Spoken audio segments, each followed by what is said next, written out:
రాగాలెన్నో పండిన గారాలని మెడలో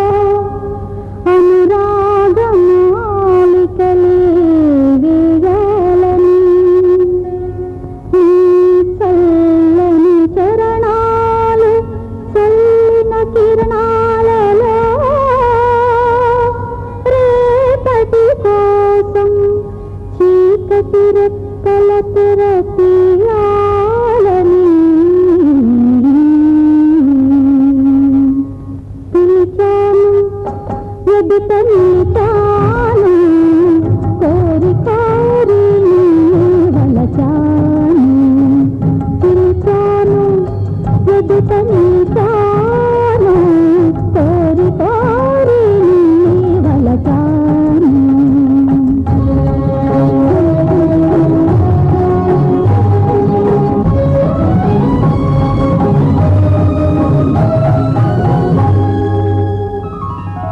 గంగ కదలి వస్తే కదలి ఎలా పొంగిందో యమున సాగి వస్తే ఆ గంగ ఏమి పాడిందో ఆమని వచ్చిన వేళ అవని ఎంత మురిసిందో మోహన వేణువు తాకిన మోవి ఎలా మెరిసిందో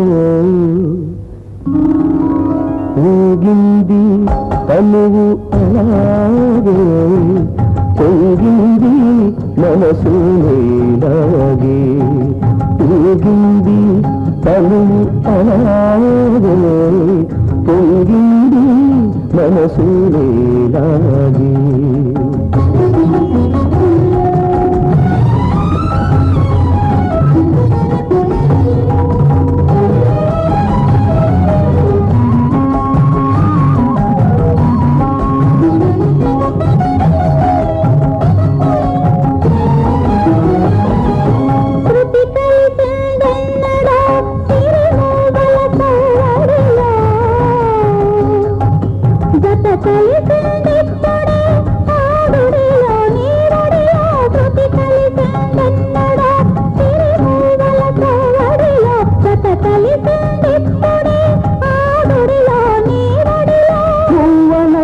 పుట్టాలని అనుకున్నానొకనాడు మూవనై పుట్టాలని అనుకున్నానొకనాడు ఇవనై వెలుగులు నువ్వని నాడు పిలిచాను ఎదుట నిలిచాను కోరి కోరి వలచాను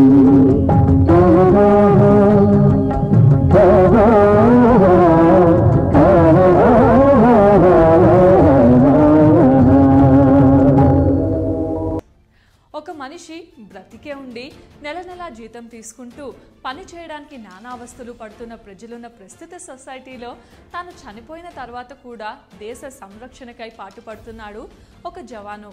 చనిపోయిన తర్వాత మనిషి డ్యూటీ చేయడం ఏంటి? ఆశ్చర్యంగా ఉంది కదా.